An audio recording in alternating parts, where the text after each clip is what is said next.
જો કોઈ વ્યક્તિને વિલ કર્યા વગર મૃત્યુ પામે તો એ વ્યક્તિની મિલકત સૌથી પહેલાં કોણે મળશે અને કેવી રીતે ને વહેંચવામાં આવશે? તો એ વ્યક્તિની મિલકતને જનરલી ક્લાસ 1 હાયર્સ જે કાયદામાં દર્શાવવામાં આવે છે એ લોકોને જશે.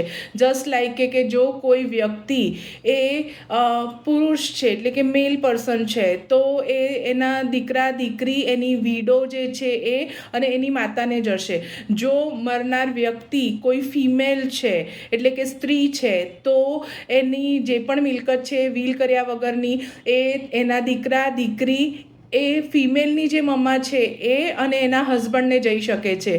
જો ક્લાસ 1 હાયર્સ માંથી કોઈનું મૃત્યુ થઈ ગયું હોય તો એના નીચેના જે પ્રી ડિઝીઝના અને એમના દીકરા દીકરી એમની વિડોવર એવી રીતે ક્લાસ 1 હાયરનું એક આખું લિસ્ટ છે કે જે પ્રમાણેને કાયદામાં દર્શાવ્યું છે. જો ક્લાસ 1 હાયરમાંથી કોઈ પણ હયાત નથી તો આ મિલકત ક્લાસ 2 હાયર્સમાં ને કમ્પ્લીટ થઈ શકે છે.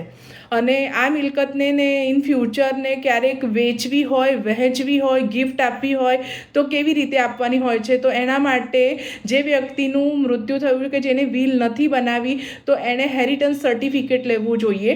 હેરિટન્સ સર્ટિફિકેટ એટલે કે લીગલ હાયર લિસ્ટનું એક હેરિટન્સ સર્ટિફિકેટ. એ હેરિટન્સ સર્ટિફિકેટને પ્રોબેટ કમ્પ્લીટ કરાયા પછી અને તમે એ મિલકત વેચી શકો છો.